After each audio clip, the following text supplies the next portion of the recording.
Hey everyone, welcome back to Corporate Decoder, the place where we unravel the juicy secrets hidden in corporate filings. And let me tell you, this latest report from American Well Corporation, or MWL, has some interesting twists and turns. Get ready because we are about to dive deep into a report that shows a company navigating a tough market, making some big strategic moves and facing a future that is anything but certain. If that sounds intriguing, make sure you hit that subscribe button and join our Discord community linked in the description below to keep the conversation going. This is American Well Corporation's annual report, their big yearly update for investors, covering the fiscal year that ended on the 31st of December 2025. Think of it as their year in review, but with a ton of financial details and risk assessments. Now, they give us a lot of jargon here, but what it really boils down to is management's explanation of how the company is doing financially, the good, the bad, and the ugly. And things are definitely looking challenging for AMW. Let's talk about the money coming in. For the full year 2025, their total revenue was just under $249.4 million. That is actually a decrease from the previous year, 2024, where they brought in about $254.4 million. And it is also down from 2023. So revenue is shrinking, not growing. This is a pretty significant trend. On the flip side of revenue, we have their costs, and wow, these costs are high. In 2025, their total costs and operating expenses were a whopping $354.6 million. That is a big jump down from the previous year, 2024, where it was almost $472 million. And in 2023, it was even higher at over $951 million. This big drop in costs from over $951 million to $354 million is due to a few things they mentioned, like a big goodwill impairment in 2023. But importantly, they've been cutting expenses, especially in sales and marketing and general administration. So, what happens when costs are way higher than revenue? You get a net loss in 2025. American Well Corporation reported a net loss of almost $95 million. That is a massive improvement compared to 2024, when they lost over $212 million, and a huge improvement from 2023, when they had a staggering loss of almost $679 million. So, while they are still losing money, they are losing less money. This is a positive sign in terms of controlling expenses, but it is still a very large loss. They also talk about something called adjusted EBITDA, which is a way to look at profitability without some special items. In 2025, their adjusted EBITDA was a loss of about $40 million. That is still a loss, but again, it is much better than the loss of $134 million in 2024 and $165 million in 2023. This tells us that even with some of the one-time expenses removed, the core business is still struggling to turn a profit. They've been cutting costs and it is helping, but not enough yet to make the whole operation profitable. Let's zoom in on some of their key operational numbers, because this is where we see the real story unfold. They serve health systems and the number of these clients has been going down. In 2023, they had an average of 129 clients, then 107 in 2024, and now only 88 in 2025. This is a significant drop, saying they're losing about 1 in 5 health system clients each year.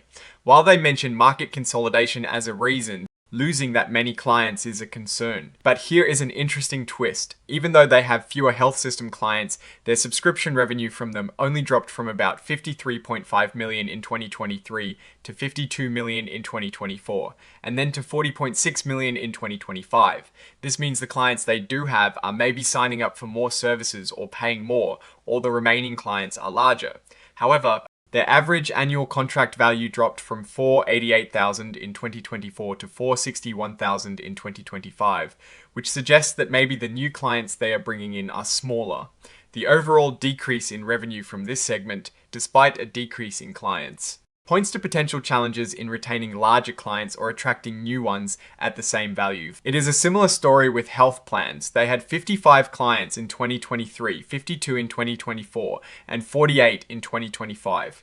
Again, a steady decline in the number of clients. They're losing clients, but the drop rate is slower than with health systems. And again, the subscription revenue from health plans also dropped from about $49.9 million in 2024 down to $35.4 million in 2025. Their average annual contract value also decreased significantly from $963,000 in 2024 to $737,000 in 2025. This shows that not only are they losing health plan clients, but the contracts they are keeping or acquiring are bringing in less money than before. This pattern of losing clients and seeing contract values shrink is a major red flag for their core business. They heavily rely on how much people actually use their services measured by visits. In 2023, they had over 6.2 million visits. In 2024, that number dropped to 5.9 million.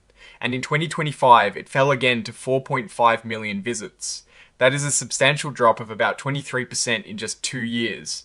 This decline in usage likely impacts their revenue directly, as many of their income streams are tied to the number of visits or the subscriptions that drive those visits. A big event in early 2025 was the sale of their telepsychiatry business called APC. They sold it for about $20.7 million up front, plus potential future payments. They say they sold it because it didn't fit their long-term goals for profitability and growth. This makes sense. Selling off a business unit that is not performing well and focusing resources on core areas is a smart move for streamlining. They even recognized a gain of over $8.6 million on this sale. They also had a joint venture with Cleveland Clinic called Secor JV LLC. In 2025, they decided this joint venture was no longer needed and is going through a liquidation process. They will continue to support some services through their direct relationship with Cleveland Clinic.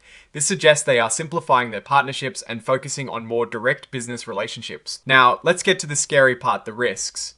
American Well Corporation is very upfront about the dangers they face. They have a history of losses, and they admit they might never become profitable. This is a huge concern. Imagine investing in a company that might never make money. Another massive risk is their reliance on a few big clients. In 2025, their biggest client, Elevance Health, accounted for a massive 31% of their revenue. That is almost a third of all their money coming from just one client, and their top 10 clients made up 71% of their revenue. Losing even one of these big clients could be devastating. It is like a baker whose business depends on just 10 regular customers instead of hundreds of smaller ones. The tech world moves fast, and in healthcare it is even faster. They are worried about keeping up with new technologies. If they don't innovate quickly, their platform could become outdated and competitors could easily leave them behind. Protecting user data is a huge deal in healthcare. They are constantly worried about cybersecurity and privacy breaches. A major breach could lead to massive fines, lawsuits, and a complete loss of trust from clients and users. It's a constant high-stakes game of digital defense. So, what is the verdict on American Well Corporation? They are in a rebuilding phase. They've clearly been cutting costs aggressively, which has helped reduce their losses. The sale of their telepsychiatry business was a strategic move to focus on their core platform. However, the declining number of clients and the shrinking average contract values are serious warning signs. Their heavy reliance on a few major clients makes them incredibly vulnerable. The biggest question mark is profitability. While they are losing less money, they are still a long way from being profitable. The digital health market is growing, yes, but it is also incredibly competitive and complex.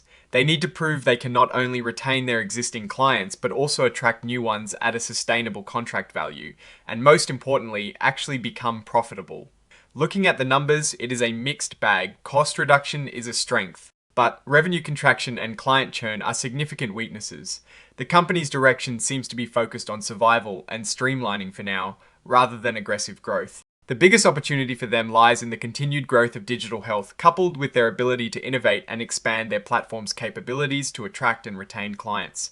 The biggest risk remains the high concentration of revenue from a few clients and the ongoing struggle to achieve sustainable profitability. Overall, American Well Corporation is at a critical juncture. They've demonstrated an ability to cut costs and make tough strategic decisions, but the path to long-term success is still very much uncertain. Investors will be watching very closely to see if they can turn the corner from reducing losses to actually growing revenue and achieving profitability.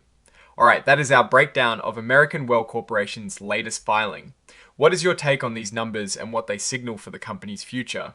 Drop your thoughts in the comments. If this analysis was valuable, hitting that like button really helps. And subscribe for more deep dives. Don't forget to check out the Discord in the description. Thanks for watching. See you next time.